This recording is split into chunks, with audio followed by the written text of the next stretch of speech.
নমস্কার। Assam prime network থেকে আমি ইন্দ্রাণী আপনাদের স্বাগত জানাচ্ছি। সমগ্র দেশের সাথে বরাক উপত্যকায়ও বাসন্তী পূজা পালিত হচ্ছে। এরই পরিপ্রেক্ষিতে চাঁদমারি রোডস্থ চৌধুরী বাড়িতে বাসন্তী মায়ের পূজার আয়োজন করা হয়। রামনবমীর দিন বিশুদ্ধ সিদ্ধান্ত মতে পূজার আয়োজন করা হয়। বাড়ির অভিভাবক বলেন, পূর্বপুরুষের সময় থেকে এই পুজো চলে আসছে এবং আগামীতে এই পুজো চলবে। এটা আমাদের অ্যাকচুয়ালি বাড়ির বাৎসরিক পুজো।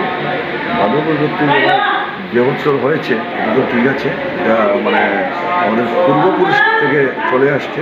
মধ্যে অবশ্য কয়েক বছর বন্ধ ছিল পারিবারিক বা বিশেষ কারণে, তারপর পুনরায় শুরু হয়েছে।